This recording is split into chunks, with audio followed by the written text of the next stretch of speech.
Relationship expert and counselor Norm Quantz of Image Incorporated offers another compelling topic in the mental health field.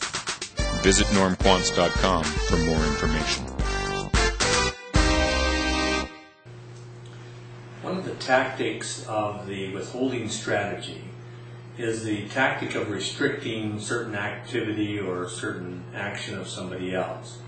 So the psychological abuser uses that strategy of withholding in order to use a restricting of activity that might, for example, cause them to feel like they're losing the control, that they're suspicious of the activities that their spouse might be engaged in, so they restrict them from actually having contact with certain friends or individuals that maybe they're from their family or their church or whatever. There's a restricting activity that actually controls the boundaries by which their spouse actually operates within. This is almost like trying to train their spouse just as you would train a young child to have certain restrictions and boundaries.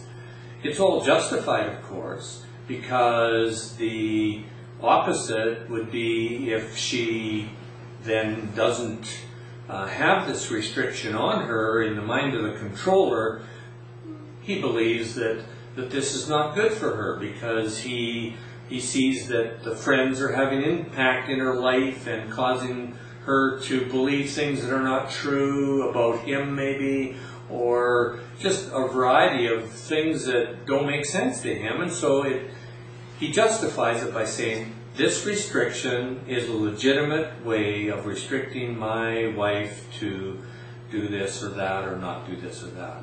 So it's a withholding strategy, a restriction action that is allowing that strategy to be lived out. One of the questions then is, well, what about the wife restricting him from talking to, say, a certain woman at a party, at the company party? And she may think, well, I don't like him to restrict my activities, so why should I ever restrict his? There is a huge difference based on the weight that you would put for the reason that happens for the one, the guy, the psychological controller, compared to the reason the wife would use that to her husband.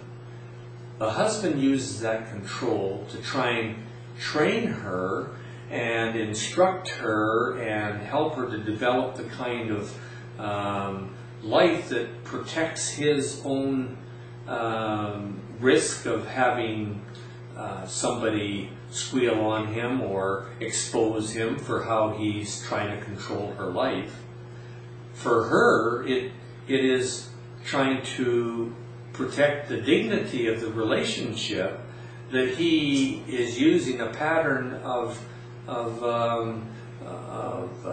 leering at women or flirting with others and ignoring her.